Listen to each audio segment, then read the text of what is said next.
My goals for an actor are not to make them famous. It is to make sure that they have health insurance and to make sure that they're putting food on their table and to make sure that they are liked by important people that will give them more opportunities to get paid to act. Welcome to Get Scene Unscripted. I'm your host, Jesse Malinowski. We are going to dive into acting insights, meet industry pros, and master the business. Don't forget to subscribe and share. We're keeping you behind the scenes and ahead of the game. What's up, everyone? Welcome to Get Scene Unscripted. Thanks for coming back, or welcome if this is your first time. I'm super amped for our guest today. He is the president of Atlanta Models and Talent, easily one of the top agents here in the Southeast. He's also a best-selling author of Ask an Agent. If you guys do not have this book, definitely go get it. You can get it on Amazon. And probably the best title, great friend, Jason Lockhart. What's up, man? So glad you're here. I'm glad to be here. I'm just excited for, the wild adventures that you keep doing and to be a part of them. Thank you, man. I appreciate that. I don't know if a lot of people know this about you, but you were an actor, and I'm sure there's a lot of actors tuning in. So how was you being an actor? How did it influence you as an agent now, and how does it help? I think it's extremely helpful because the actor psyche is unlike any other profession that I've ever witnessed. It's just a lot of failure. A lot of rejection, which is easily heard and understood, but to live it and feel it is a different thing. I started acting as a kid. I grew up in a very small town in Ohio, 30-some thousand people. And the only way to really be cool was sports. And you went the opposite way. I needed to, because in sports, I was always coming in second, third, fourth, if best.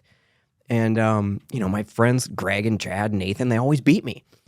And I wanted to be the best at something. I just did. And when I was 11 years old, my parents had me audition for a theater job. And this community theater was doing The Wizard of Oz. And I was like, great, if I could be a munchkin, that'd be awesome. None of my friends did theater. Wait, were you a munchkin? No, I got the Tin Man. Okay, sweet. Which also sucks as a kid because when you start as a lead, you never want to be chorus or background ever. Oh, man, that is so true. So I got bit by that. And, one thing led to another. Before you knew it, I was doing all kinds of acting all over the country. I ended up with agents in different cities and doing big things. And suddenly in my small town, I felt like a big fish. And I was making headway and feeling cool. But then I got to L.A., hold on, wait. If you were acting all over the country, as kind of like a kid actor, what was one of the jobs that you had and that you really loved? Well, I was the click it or ticket kid for that was a nationwide campaign for wearing your seatbelt. Did that make you want to wear your seatbelt or not wear? I didn't have a choice. I mean, can you imagine if the click it or ticket kid gets pulled over and wasn't wearing one? But it was a cool job. They flew me to DC, actually. Interesting story on that, though. I had done a paintball gun toy commercial. It was called the NRG paintball gun toy, which was at Toys R Us and KB Toys and everywhere. And that I auditioned for in Cincinnati. And I remember standing in line with all of these other kids that all looked cooler than me and taller than me and had better hair and whatever. And I could hear them in the room auditioning. I thought, what can I do to be outside the box, to be different than them? I want this so bad. So I literally jumped up on the boardroom table with all of these execs and I ran up and down the table shooting all of the people that were deciding who was going to be cast. And I did book that job. And then they auditioned in New York and LA for the Click It or Ticket Kid. And I guess they couldn't find who they were looking for. They were like, we want someone from the Midwest. And this producer from the paintball gun commercial was like, there's a kid that I worked with about a year ago in Cincinnati, even though that's not where I was from. So can we go audition him? Let's send the director to Cincinnati. Get out of here. So the director flew in. They probably read 5 guys, and I did book it. But anyways, all of that success was because I was in a really small pool, and I worked really hard, and I still do to this day. But it was so different when I got into the big market with real competition and just failed left and right all day, every day. And so that really has... Hold on. I don't know if you failed. I've seen you on the cover of a movie before. Did I get paid a lot for it? I have no idea. I mean, look where I'm sitting right now. I'm far from famous as an actor or financially successful as an actor, which are two very different things, but they tend to come hand in hand. Yeah. So I did learn a lot about fame and following that comes with minimal success as an actor, and I've learned that that is not consistent and that doesn't drive income or provide longevity of career. So I understand how to help an actor continuously look at it as a business and as a career and not just the next job. It's always about the career, which I never had. And I also understand how some jobs do pay more and it might not be the job that you want, but if you're not working, you're unemployed. And if you've got bills to pay, you really need to look at the big picture as an actor and figure out, how can I do this full time? And that's where I love being an agent, because my goals for an actor are not to make them famous. It is to make sure that they have health insurance and to make sure that they're putting food on their table and to make sure that they are liked by important people that will give them more opportunities to get paid to act. And I never would have known that if I wasn't a struggling actor for so long. But it also helps me understand that there's so much self-esteem roller coasters that you jump on as an actor, and every year is going to be a different ride. There's no guarantees even if you're a series regular, there's no guarantee that your show's going to go for 20 years. Few do, short of like The Simpsons. So everything that I have done led me to being an agent. I never sought out that job. I feel like all of these paths of failure kind of led me to it. And it was something that was bigger than me, almost like a calling that I was meant to do so that I could help people in my short time on this planet. Yeah, yeah. And I think, you and I talk about this a lot too, like how much better it feels when you're helping people. So I love that for you. And I love that like you found your way there. But I want to talk about that transition though for a second, because I think it's okay for people to be like, you know what, maybe I don't want to do this acting thing anymore. It doesn't mean that you're a failure though because of it. Can you talk about when you decided, all right, I think I'm going to try this agent thing, and how like your psyche was, how you felt about that? Like, were you beating yourself up? And like, how long did it take you to get to how you feel about this now? A lot of it was from a financial place. It was like I had made all this money in Las Vegas as a photographer, and it was enough to move and live comfortably in LA for a while. And when that was dwindling and I was unable to achieve all of the other personal goals that I had in life, I really wanted to get married and be a dad. And I was nowhere near capable of supporting myself, let alone anyone else. I was like, I gotta make money. I'm living in Los Angeles. I gotta make money. This is expensive. So I just started thinking, well, what else can I do? This is what my degree is in. It's all I've ever really known. I don't know if I'm good at anything else, So I was like, let me just see what else exists in this industry.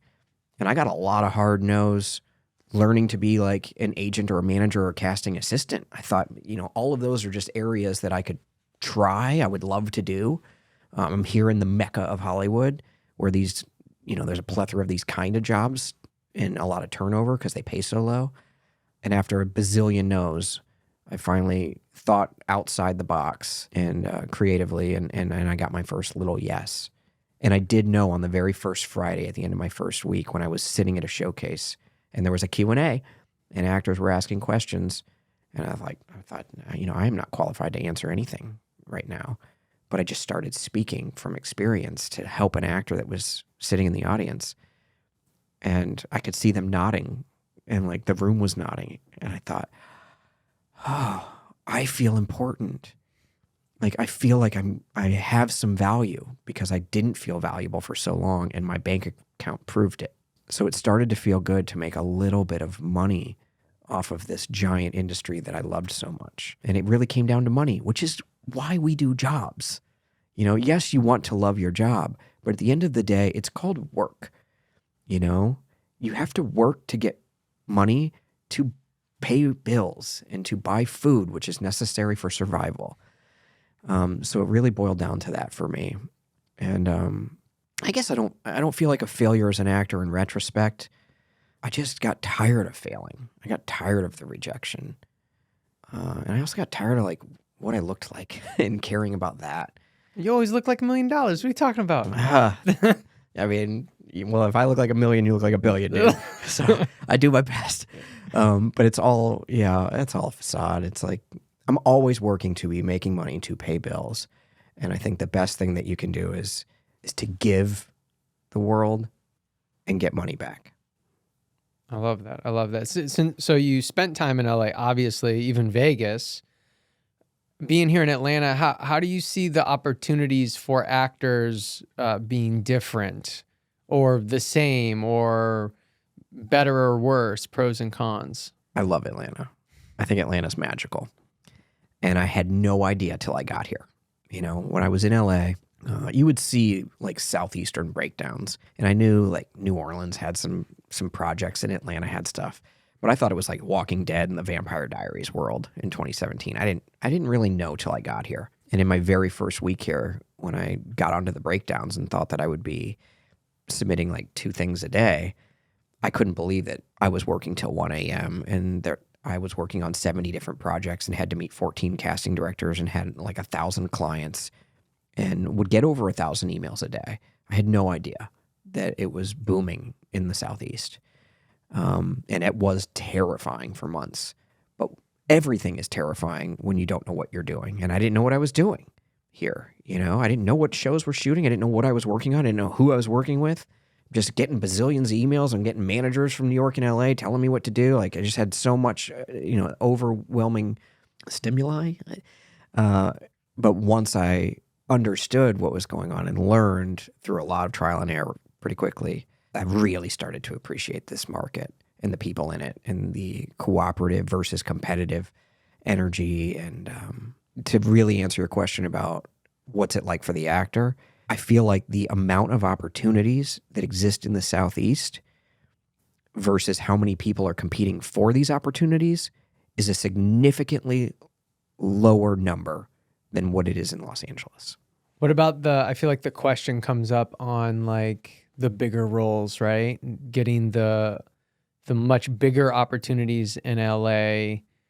And I know that it's changing here in the Southeast. Like we both know that, but how do you think that kind of compares? Because I feel like we're both kind of in the mindset of like work as much as you can, like just get that positive momentum, get all of those yeses, say yes, and like then it's gonna come, right? As opposed to somebody that maybe is in LA, haven't really booked anything, they kind of get lucky on that first series regular role. And now they're a series regular, and that's how the industry views them, as opposed to maybe somebody in Atlanta where like they got 20, 30 co-stars. Like, do you think there is a real difference between those two markets because of that? I think a lot of it's about relationships. You know, so Los Angeles has been a booming industry for many years, much longer than Atlanta. Atlanta's been booming for like a decade. Right. Not even. So when I say it's about relationships, these producers and directors and showrunners have been working with these casting directors in Los Angeles, like a Carmen Cuba, Sheila Jaffe. They've been working with these casting directors, David Rappaport, for a very long time. They have personal relationships. They know, like, and trust these human beings that they've been doing business with for numerous decades. For that reason, when they're casting a role, they're going to the person that they know, like, and trust and have been working with for many years to find them someone to fill that role. Now, these head honcho showrunners from, like, let's say Netflix, they don't have these long history relationships for numerous decades with someone like a Feldstein Paris casting office. They do have a relationship with them now that has happened over the last decade, and they've even built that relationship much stronger through projects like Stranger Things and Ozark. But they still are going to Carmen Cuba first for Stranger Things because that's where the relationship was born. But because the relationship is getting stronger with like a Feldstein Paris and they're seeing the success of that, doors are starting to open, they're starting to listen, they're starting to trust in these newer relationships that they've been building. But I think that's a big part of the reason why the Atlanta actors aren't getting the same opportunities. It's because they're going through a casting director who doesn't have the same long history with the producers and the directors and the showrunners. That makes so much sense. And I think the biggest thing that actors need to remember is like, you got to just be patient, right? Like you cannot beat out a decade of time, a decade of relationship, no matter like how good you are, right? Like you just can't. Yeah. I mean, there's nothing you can do about that. And I think I'm a big believer in don't focus so much energy, which is power, on things you have no control over. Mm-hmm. You have no control over who's going to book the role. You only have control over how great you do when you do get the opportunity to do it. Yeah. You know, I remember a few years ago being at this like gigantic SAG-AFTRA like Q&A with a bunch of agents, and it was all about comparing our two markets. And I was just really quiet for like the first hour, and then finally Clayton Landy, who was kind of moderating, and I rep Clayton and love him. He was like, Jason, you haven't said much. And I was like, I'm just fucking annoyed that everybody's sitting here comparing and trying to be like LA. Embrace what we have in the Southeast. As soon as you start to embrace and relish and be grateful and excited about what's going on here and know that your time is coming, it's probably going to come. When you're so busy being jealous over something else and trying to turn yourself or morph into something else, you're spending your energy wrong. Bro, I love that so much. And I feel like you and I have like talked about that before. And specifically what I mean by that is just focus on where you're at, focus on the opportunities you have. And to just kind of compound that thought, I legit, and I'm sure you're going to second this, like I legit don't have one story of someone that was in the Southeast with good credits, good demo reel, that went to LA and then all of a sudden everything changed for them. It's like because they're going to the place that none of the relationships are established, right? None of those things are created. Maybe the agent or manager is good, maybe they're not. Every single one I've seen go out there with really good credits has then ended up coming back essentially with their tail between their legs, if you want to say. And that's nothing against them. That's just like, unfortunately, that's what's happened. And it's like, now you got to restart. You got to get going all over again because of it not working, of like starting over as opposed to just staying where you're at and being grateful and saying yes and continuing to move forward. Absolutely. And I think people forget to compare it to other industries, because if they did that, I think less people would chase the fame and what I kind of feel like is greed. Not everyone, though. Like some people, like I had to go to LA. You know, I understand. Like that is the hub. Hollywood is where it's at. So I understand that like desire and drive to go. And I feel like if you have that and you don't go, you're always going to be like, what if? Yeah. But where I think it's a different situation is if you're starting to taste success in Atlanta or in the Southeast, that is not the time to go. That is the time to go full force into the Southeast and celebrate your wins here and your successes here and make them bigger and grander and start thinking about other things you want outside of work, outside of job, because what if you can attain them here? Going back to when I said, like, I think people don't always parallel. I think paralleling industries is so important because we're talking about work, we're talking about jobs, we're talking about business.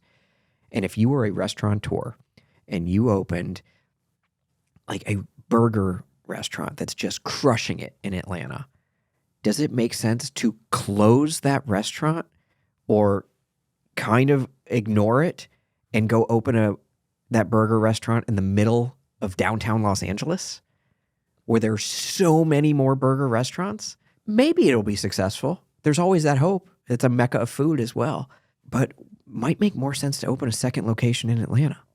And that's going stronger in Atlanta to me. Yeah, and I feel like a lot of people and a lot of listeners would probably say like, oh, well, I'm not closing the one in Atlanta. That one is still being kept open. I'm just going to go open one in LA. But I think it's good to know that like we only have so much energy, right? I'm not saying you can't do it, but you have to understand that now you are taking energy away from something that's working and putting it into a place that is not guaranteed, and will the other locations suffer because of it? From my experience, they do suffer. These actors that we've had that have gone out to other markets, they absolutely suffer in Atlanta. I don't have many success stories of people constantly coming back and working. It really is. It's a hindrance because we're honest with the casting director. You know, like they're not here. They can get here, and some of them do. Some actors are really wonderful about saying, I can get to Atlanta immediately. But I have way more stories that are sad endings.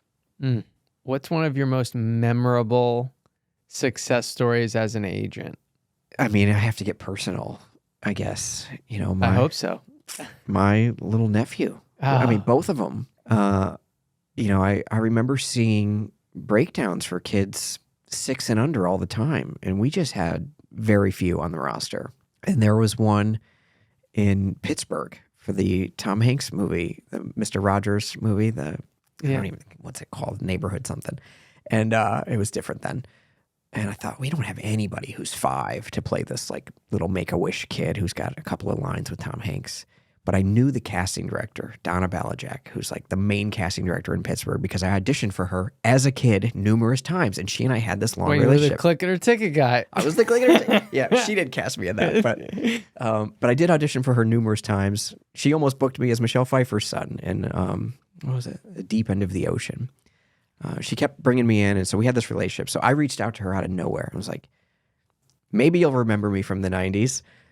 Jason Lockhart. Did she? She did. Yes. And she was like, "What? It's so great to see your name." It was great to see her name. 20 years had gone by, and I was like, now I'm an agent. I'm in the Southeast, but my nephew is 5 years old, and he lives in Ohio. He could be a modified local to Pittsburgh. It's only less than 3 hours away. Can we get him an audition? And she said, yeah. And then I had to call my sister. I'm like, can you put him on tape and all this? And wait, was your sister like, Jason, come on, no, or like, how did it go? She loves the industry, and really, my brother-in-law he's just a great dad, and he was supportive and as well. And they put Gavin on tape, and I watched that audition, and I thought, he's going to book this, not because he was a good actor, but because he was listening so intently for his line. And I think that is a key to children booking. It's a key to every actor booking. You have to really be listening, not acting like you're listening, Yeah. And he booked it, and that was a huge moment for me when I thought, it doesn't matter how much money I ever make as an agent. Like, forever, this little kid's life has changed. And when he is, like, in college trying to, like, date, he'll be able to say, I was that little Make-A-Wish kid in the Tom Hanks Mr. Rogers movie. Little did I know that he was going to end up booking Ozark and Stranger Things and WandaVision and all of these other. He's the lead in like Hallmark movies. He's had a great career, and so is his younger brother now, who's the young Kelvin on Righteous Gemstones. Yeah, they're crushing it. They're crushing it, but they're so talented, and so for me, that is the greatest reward because it's personal. The great listeners is such a great point. I mean, for everyone, right? If you're auditioning, you need to be listening. I love that. That's like the first thing to like focus on. Have you seen them improve? Have you been telling them to get in classes and stuff? Do you think it's only listening that they've booked this many jobs, or they're continuing to grow and get better? They are. They're both very smart, like off the charts, intelligent. And I always say I want to work with intelligent actors. I think someone who is on the path to be like a scientist or a doctor or a lawyer or a major CEO could also potentially be a great actor if they can get out of their own way. Because I do think this is a very, very hard business. But most jobs that pay 6 figures consistently take some intelligence, and not just a good face, which is kind of why I think a lot of people, definitely like in the 70s, 80s, 90s, a lot of people wanted to be an actor because they were told they were good looking, but if you watch TV in the 90s, almost everybody's really attractive. It's very different now. And I think the people that are so successful are those who are so creative, and really do know who they are. And both those boys are so creative. The young one, Tristan, he's already saying that he wants to go to North Carolina School of the Arts because that's where Danny McBride went and they're friends, and he wants to be a director. And for him, he doesn't memorize the lines and act. He memorizes the whole story. He's very, very aware of what's happening in the scene, and he just plunks himself into the story, almost as if he's directed the entire audition. I mean, that is crazy. It took me years and years to learn to do that. I call it memorize the moments, right? All the different moments within the scene as opposed to the lines. And then the lines just kind of come naturally, right? But the fact that, how old is he? He's 8. Damn it. I know. All right. He's coming to teach at Get Seen soon. He would love that. I mean, he writes and directs and he does everything already. Thanks so much for tuning into the podcast. If you're an actor and you're enjoying this, then I can promise you are going to love the Atlanta Actor Summit, brought to you by Get Scene Studios. It is our 3-day online event that is going to blow you away.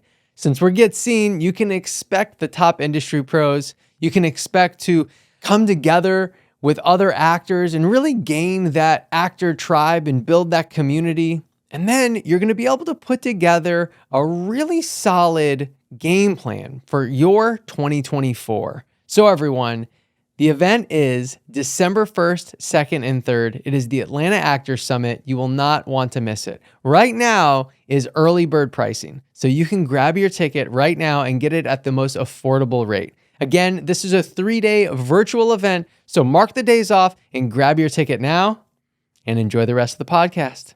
All right, switching gears a little bit. You do how many minute abs? 8? 8-minute abs. All right, so you do 8-minute abs on this YouTube video that was like made. Cheesy 90s video. Yes, it's the best.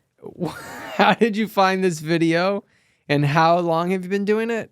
I think one of my friends from Los Angeles, Rebecca Kuzma, if you're watching, Rebecca, hey, she's a makeup artist, and she lived around the corner from me. We worked together. We were friends. And I think I just went over to her house one day. We were going to do something. And she was getting ready to do it.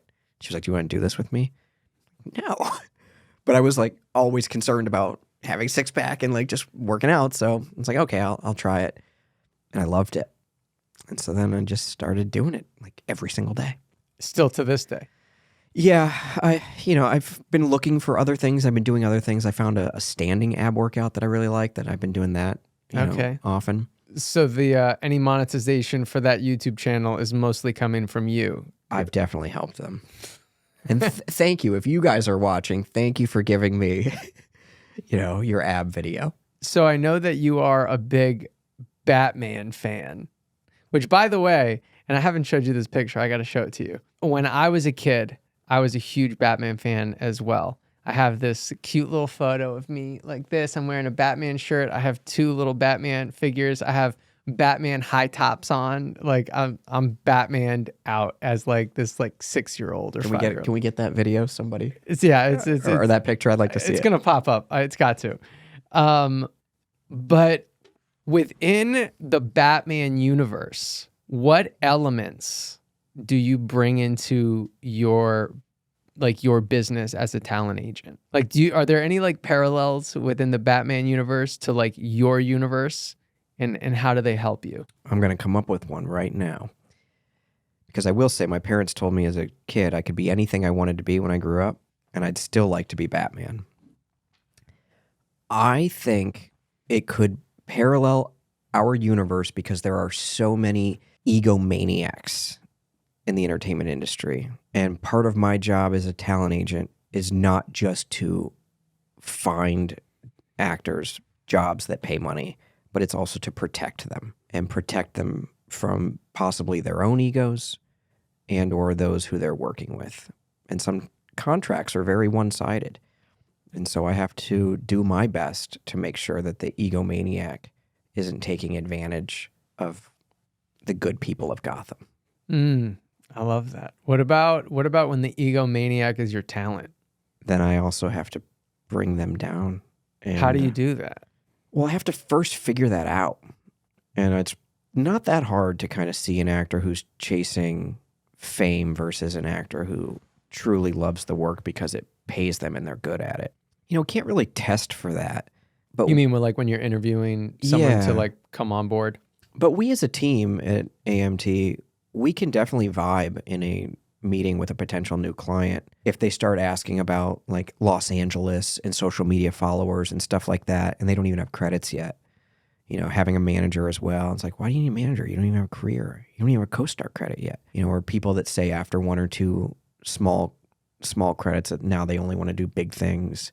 Where I do respect that desire, I just don't have a lot of experience from a positive business standpoint of that working. I feel like, though, a lot of actors that have those thoughts, right? it's really just comes from a place of like ignorance, like of just not knowing, right? Like they're just like, well, when I think of successful actors, they have agents and they have managers, so that's what I need. You're right. You know, so like it really just comes from a place of just not being educated, right? I think so. I think that's a really good point. You know, it's not necessarily like them being super ego driven, just them just not being educated, you know? So I guess with that point, maybe elaborate on it. Like why do actors need or not need managers then? The benefit of having a manager is that you have their network, you know? So like if you sign with AMT, you suddenly have all of the casting directors that we have successful business relationships with listening to us and willing to see your work, willing to give you opportunities because of a history that we have working with them. So if you get a manager, now you suddenly have their network as well. If they're in a different market, then you've got that market's network. So it kind of depends on who their network is. Does their network provide worth? Because you don't really need two people submitting you in the same market for the same stuff. There's no benefit there. Then you're just paying double, but you're only getting one thing. I love that. I haven't heard of it and thought of it. I mean, like I get it, but I hadn't thought of it like that before. How could an actor even like distinguish that, right? Because I feel like that's what often happens, right? You get an agent, or at least actors tend to get an agent, and then they try to get a manager, and it's like the exact same network, and it's like, what are you doing? Yeah, it's not worth it. I mean, well, let's say you have an agent and you want to get a manager instead of the reverse. I would look on IMDb Pro, which is an investment every actor should subscribe to. I would look at the roster of that management firm, company, or individual, and look at what recent jobs their actors are booked on. If they've got a bunch of actors that look nothing like you, and they all have, their top 20 actors look like they're all booking projects in the past 6 months, based on the research that you can see online, that's a great sign that you could be one of them. If you don't see that, how do you think you're going to be the lucky one? What about you as the agent? Do you like to work with managers? Some. It really depends if we're like-minded on a business, like mission statement, moral kind of code. I actually said this recently for the first time, and it really made sense to me because a lot of actors want to get a manager as soon as they've started to taste success. And I don't think that's the appropriate time unless it's the right manager. Because we at AMT love working together. There isn't a bad apple on staff. And especially like in the TV film department, like I should specifically talk about that. You know, we have a very specific way of working that we feel is for the good guy. We have morals and just a way of doing things that we believe in to our core. And when we're working for an actor and we're starting to find success and they're getting success, it's working. And what's unfortunate, and I have so many of these stories, is that suddenly they've tasted a little bit of success, so then they bring in this manager who wants to be CC'd on literally every single email moving forward. Well, that's because they're like part of the team, right? Part of the team. But that manager, there's no guarantee that that manager is going to work the same way we do, believe in the same system we believe in, have the same values or morals. And that is where it becomes unfortunate, you know? Because the manager ends up getting more in the way, messes up deals, or like... Yeah, it messes up energy, and it's sad that I just have so few stories of like the manager coming in and then it getting better. I do have a few though. So this isn't like a finite response, but it drastically leans in the negative way. And I would compare it to having an actor, well, the reverse of adding someone to the team. I wish that actors could understand the psyche of like, look, we've got this great team and we're finding success. We don't want to add somebody just yet. Let's use you as an example.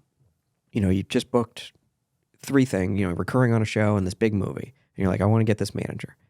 I'm like, okay, well, because you've tasted success, Jesse, we're going to add someone to the team beyond your control, and they're going to start having a very strong voice to the point where we're going to have them be your acting coach. So now we've brought in this acting coach who's going to be CC'd on every single audition and every single deal, and they're going to self-tape you.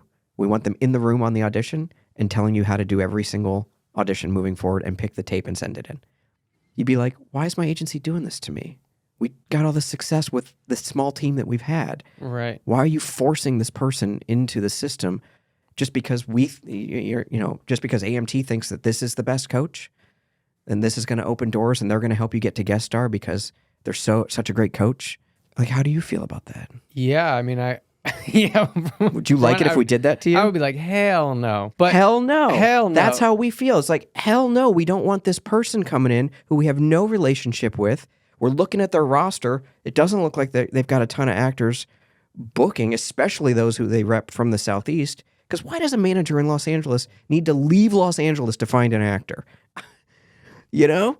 I mean, it does feel like there's just so many managers like kind of doing that. It's like you're just trying to like get a 10% from a bunch of different people, and it's like it totally feels that way. And it's possible. So then I guess the question then is like, how do actors navigate that, right? I mean, if we want to continue to use me as the example, right? We could maybe argue that having a manager wouldn't be the worst thing for me. So then how does an actor do that? Like how do you get a manager on board to help elevate you to the next level as an actor for the whole team? I would try to find one that looks to be proving a lot of success for someone similar to you. You know, maybe not your exact type, but someone close to your category even, yet willing to take you on because you're different enough.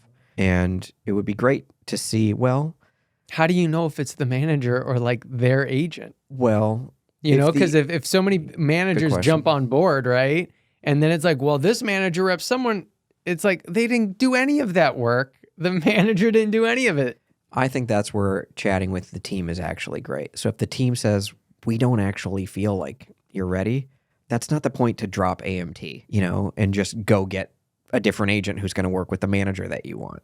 There are actors we feel are ready, and when we feel they're ready, it's because they've booked with every casting director already in the Southeast. They're ready for more. They're ready to compete. They have the tools and the materials that we, from a business standpoint, have experienced the ability to move forward. You know, like a Gabrielle Binloss, who's an actress that I represent, who loves Atlanta, mentors actors here. She has no desire to ever leave Atlanta, but I could tell she was ready, and she was. And we were able to get her in with someone who we had a proven track record of success with, from seeing a plethora of positive emails and brevity and adding money to the pot. You know, I think there are two kinds of managers. I think I talk about this in the book. I feel like there are those who add opinions, and then there are those who add money. And it's okay to add one that has opinion if that's what you're looking for. But as the agency, we have our own opinions. You know, like we're not really looking for more opinions on how we do our job. Just like I'm not going to tell a manager how to do theirs, ever. I've never told a manager, like, this is how you should be doing your job. Never once, but I've had so many managers tell me how I need to do mine. It's like mind-blowing. And I think it's easier to do that because we're in Atlanta. It's like, oh, well, I'm in Los Angeles, so I can tell you how to negotiate that deal in Atlanta because you don't know what you're doing. I don't have one success story of a manager butting into a deal and it's suddenly getting way better, unless they could go over our heads because they know the producer directly or the casting director personally and they want to help. You know, like that would be great. You know, take the weight off my shoulders instead of just like tell me what to do. And that's adding the network. Exactly. If they've got the network and they're able to do it. Yep. Great. So, you know, it's complicated adding to the team in this whole process, but it definitely has some potential value for the right client. I know that you work your ass off and you take a lot of pride in that. I think balance is really, really important. It's something I really talk about a lot with actors to make sure that as an actor, you're not getting all of your happiness from auditions, callbacks, bookings. If you only focus on that and that's like your reward, if you will, then you're eventually going to be unhappy. And if you want to continue on this journey, you need to make sure you're happy. You got to make sure that you're feeling good. So you, as someone I know that like really works hard and puts in a lot of hours, how do you find that balance? And is there a time that you feel imbalanced, and how do you see it? I used to feel imbalanced. You know, the COVID pandemic really showed me that life was a lot bigger than just work. And it allowed me to slow down, and I had zero work. And then when it came back, things were like guns a-blazing by, the fall of 2020. Honestly, the best for me was actually getting married. I had more of a reason to be balanced because when I was still single and it was like, well, I could go see this stand-up comedy show or this improv sketch, whatever it may be, like on a Tuesday night or go have drinks with people. It was always like, well, yeah, I'll go do that. And I think subconsciously in retrospect, I was probably like, maybe I'll meet my future wife by being there. I was with you on some of those nights. You were definitely feeling that way. You Many were of those definitely nights. looking you could tell that you wanted that. You were and I think that's what a lot of people might actually want when they're out, whether or not they know it. Something my wife famously says repeatedly is all those people out at the bar, they all just wish they could be at home with a loved one in bed or on the couch. Why are you out there? Why'd you spend all that time getting ready, being in the Uber, wearing those uncomfortable clothes, spending all that money, drinking, being out so late? If you could choose to just be at home on the couch with someone that you love or playing a board game with your family at home, like, would you choose that? Maybe not. Maybe some people love that thriving nightlife scene. But I think a lot of people probably don't even realize that they're out there doing that just in hopes to find someone, or they're there because they don't have someone. So it's like somewhere they can go and not just be home alone. I definitely agree with that. And there's I don't know how much the percentage is, but there's a percentage of truth in that for sure. Sure. And back to the balance thing, I will say, once I finally did the new iOS update where I could do the do not disturb and set it on a calendar alert, that's changed my life too. Just knowing that at a certain time I don't get phone calls or messages or emails. Wait, it automatically does it? Yes, I have it set. So now after a certain time, till a certain time, I don't get any notifications. And that forces me to just live in the present in my home with my family. What are the hours? I'm not going to tell people because then they're going to start messaging me like 2 minutes before. That's true. That would be a smart one. But even still, like, the office, AMT office back when we were in the office full time closed at 6. So really, once I got married, I was like, it's after 6. I'll respond if I want to or if I absolutely feel the need. But I did kind of learn by not responding and jumping on everything immediately all the way till like 7:30. I could finish and close a deal and casting wouldn't even respond until 9 a.m. the next day saying, thanks, got it. So it's like, why did I have to be calling actors at 9 o'clock at night to get them to close a deal when casting's not even going to send it to producers till the next day? There's a reason why it's after hours. It's after hours everywhere. If it's urgent, casting will tell me. If it's not urgent, choose balance. Yeah, I 100% agree with that. And I think that it's not that impressive to be available 24/7. And I think that is like an illusion that people see. Like if I can respond in 2 minutes every hour of the day, like that's more valuable. And maybe for a very short amount of time, but then it's just like, why are you not doing anything else with your life? Like why were you not sitting down with your wife? Why were you not focusing on her? Why were you not like at the ice cream shop, at a movie, doing something? Like, why did you, so, and I think it's also, there's an element of like, it sounds kind of weird, but like training your connections around you. If you answer that way all the time, then that is what they will expect. And that's how I was 2017 to 2019. Yeah. And so then they would be like, well, what's going on with Jason? As opposed to, yeah, at this time, I go connect with my wife and my family and I do things that I enjoy, whether it be video games or watching Love Island or whatever it might be, and I don't think like all of a sudden someone's not like that. I don't like Jason as much anymore. If anything, they respect you more. I haven't had one person be like, I don't like that you're taking time for yourself. Yeah. I feel like my clients like me as a person, like I like them as a person. If there isn't mutual respect, what are we doing? So with you, and when we didn't even dive into you producing films, but you've produced films, you've sold scripts, you've been an actor, you're a majorly successful agent, kind of, being in all of the shoes, what is like one piece of advice that is like so needed for all of them? You got to focus your energy on giving people what they want, not what you want. How do you distinguish that? How do you get it off yourself, right? Because this is such like a, we kind of talked about this before, but like an ego-driven business. And I don't say that to say like it's negative, like everyone's so ego-driven, like in a bad way, like, but you know, it's your name in the credits and, you know, all that stuff. It's if you're an actor, it's your face on the screen. It's kind of about you. But in a business where it's kind of all about you, how do you not make it about you and focus it on someone else? In the choices that you make. Can I use you as an example? All right. Let's get a little meta here, because I am a big fan of yours, and I've been around you now for over 6 years to watch your journey, and I could compliment the hell out of you, and I do behind your back all the time. I appreciate that. Of course, but I've also really seen your journey, and I remember when I first met you, you always had a drink in your hand, and you were wearing these bright, flashy clothes, and you had your bleach blonde girlfriend, and it was just kind of chaos, and you owned this school. And it was definitely, it didn't, from the outside, it was like, look at Jesse.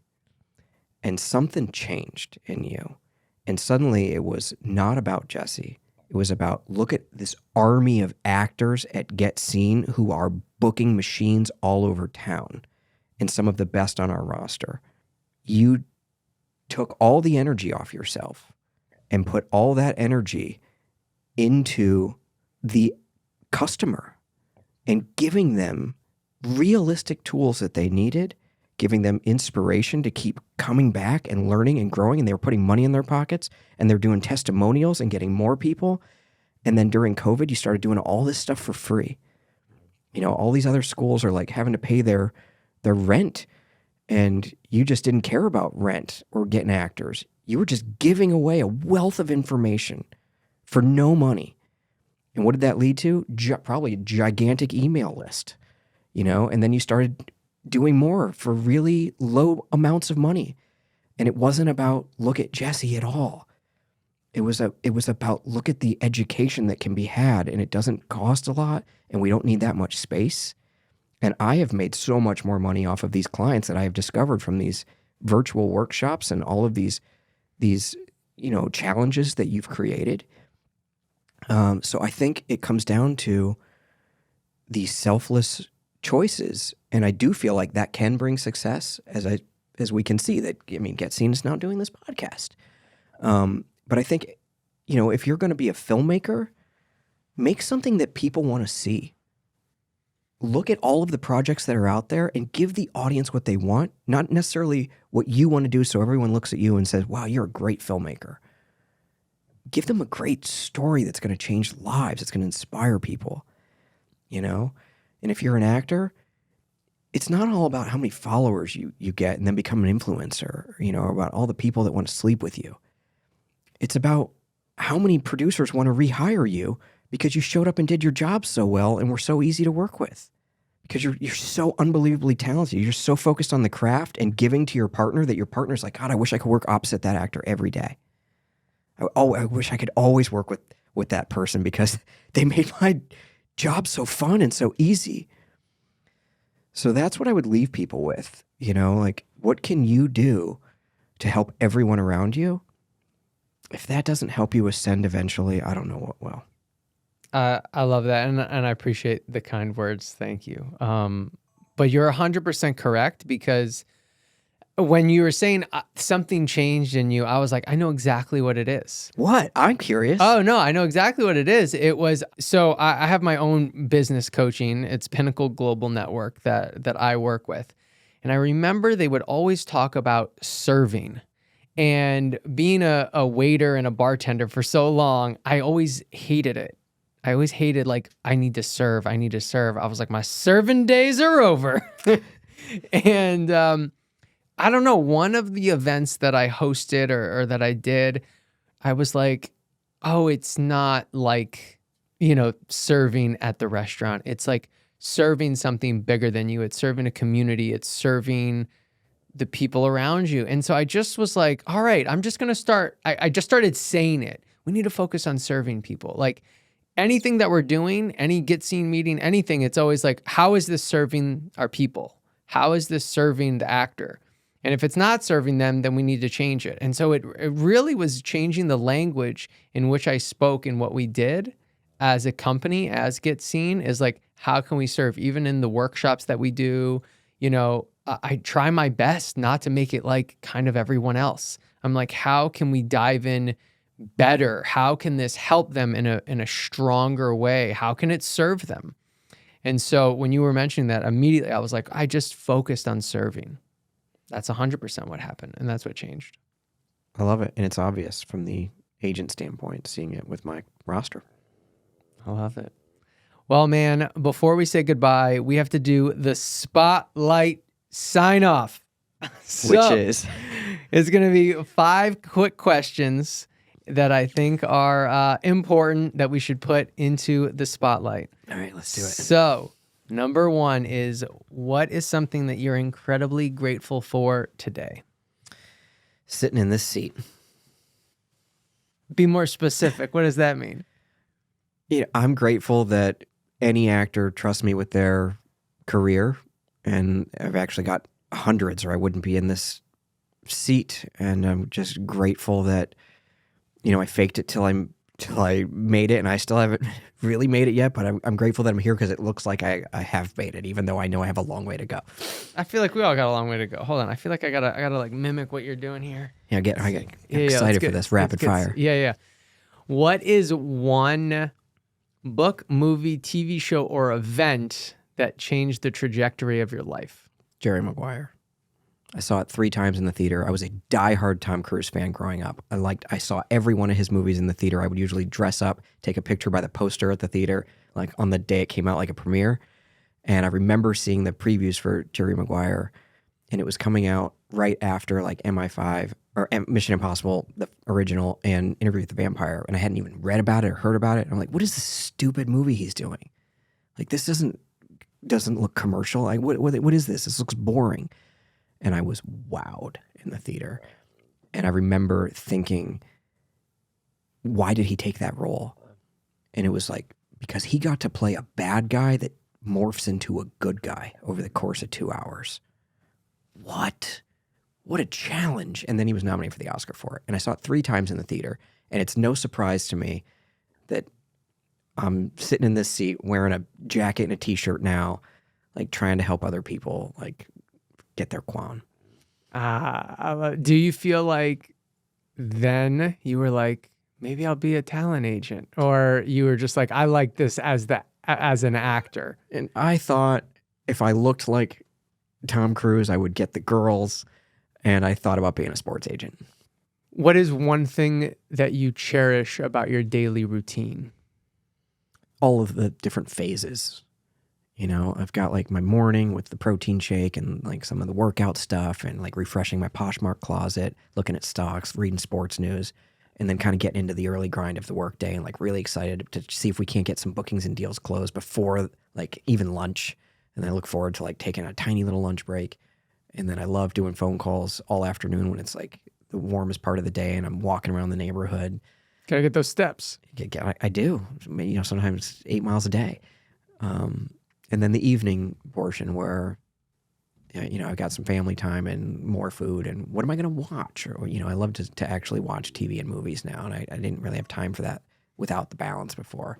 So I love the different phases of the day. Each one has its pluses and minuses, but I tend to focus on the pluses. What is a mantra that you live by that helps you within your business?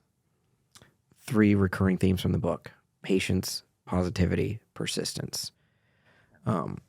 Those are huge for business, but they're also huge personal. I feel like those are keys to getting what you want, regardless if it's professional or personal.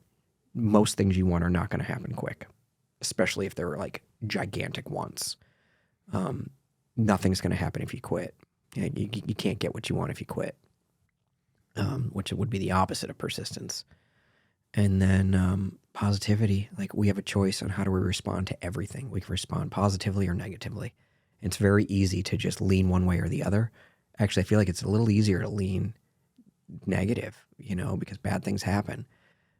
But if you can stay positive, it helps the other too, and it helps steer you toward where you want to go.